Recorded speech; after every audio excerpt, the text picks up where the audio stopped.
कौन बनेगा नेता। नगर निगम के चुनाव पास आने वाले थे। पूरे कानपुर शहर में टिकट को लेकर मारामारी शुरू थी, लेकिन सबसे ज्यादा चर्चा में वार्ड नंबर 40 की सीट थी। वो इसलिए क्योंकि इस बार वहां की सीट महिला के लिए आरक्षित थी। अब सवाल ये था कि चुनाव लड़ेगा कौन।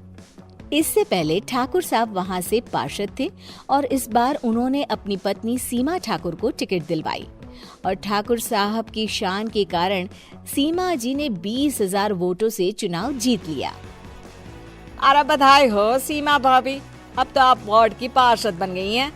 अब तो हमारे काम आप ही करवाएंगी। अरे ये तो सिर्फ नाम की पार्षद बनी है, वो तो महिला सीट आ गई, वरना पार्षद तो मुझे ही बनना था। अब भले ही चेहरा इसका होगा, लेकिन पावर तो मेरी ही होगी। अरे वाह भाई साहब, क्या दिमाग लगाया है आपने भी। आइए आप लोग, खाना लगा दिया है सबके लिए। सीमा जी पार्षद बन चुकी थी, फिर भी उनकी एक ना चलती। सारे काम ठाकुर साहब खुद ही संभाल लेते और जहां जरूरत पड़ती वहां सीमा जी का अंगूठा लगवा लेते। सीमा जी ज्यादा पढ़ी लिखी भी नहीं थी। एक दिन ठाकुर साहब और सीमा एक प्रोग्राम में जाते हैं। अरे ठाकुर साहब आप आ गए। ओहो, पार्षद मैडम भी आ गई हैं। स्वागत है आप दोनों का। लगता है हमारे पार्षद फंड का सही इस्तेमाल हो रहा है। चलिए अब उद्घाटन करते हैं। ये लीजिए ठाकुर साहब कैची, आप ही सबसे पहले प्रवेश कीजिए। सब लोग आगे निकल जाते हैं और सीमा जी पार्षद होने के बावजूद भी पीछे खड़ी रह जाती हैं। वो देखती हैं कि वेलकम बोर्ड पर उनका नाम है, लेकिन महिला होने के कारण कोई उनका सम्मान नहीं कर रहा। अगले दिन एक आदमी उनके घर आता है। अरे ठाकुर साहब नमस्कार। कल ना हम नोटिस किए कि हमारा घर तो अवैध है और नगर निगम वाले उसे तोड़ने आ रहे हैं। अरे कुछ कीजिए ना ठाकुर साहब। देखो भाई, मैं तो ज्यादा कुछ कर नहीं सकता, पर अगर तुम सबकी जेब गर्म कर दो तो कुछ हो सकता है। कुल मिलाकर 4 लाख लगेंगे। अरे 4 लाख ठाकुर साहब? अरे भाई, मैं अपने लिए नहीं मांग रहा हूँ। दरोगा है, इंजीनियर बाबू है, बड़े साहब है, सबको देना पड़ता है ना थोड़ा थोड़ा। बोलो है मंजूर?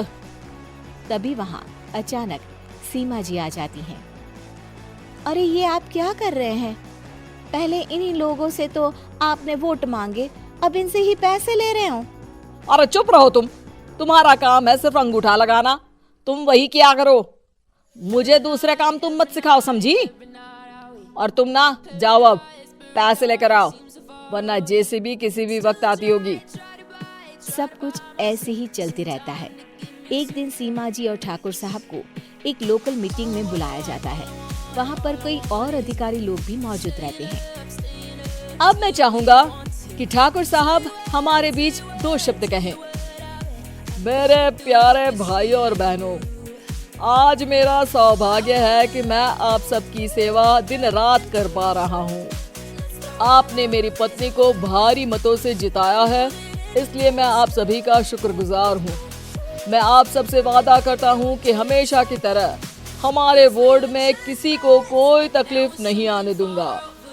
सभी लोग तालियां बजाने लगते हैं। अब मैं माननीय पार्षद मैडम को स्टेज पे बुलाना चाहूंगा।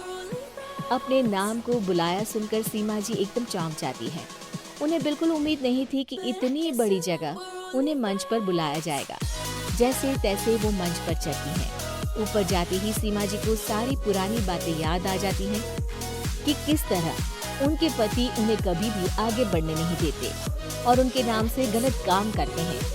वो बोलने लगती हैं, मैं आपके वार्ड की पार्षद सीमा हूँ। आप में से बहुत कम लोग ही मुझे जानते होंगे, क्योंकि इससे पहले मुझे कभी ऐसा मौका ही नहीं मिला।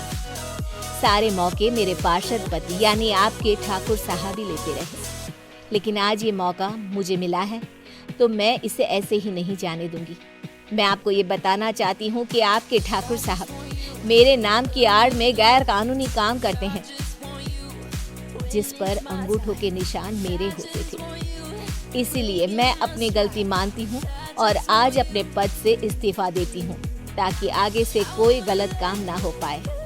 अब फैसला आप सबके हाथ में है कि आप हमें क्या सजा देना चाहते हैं।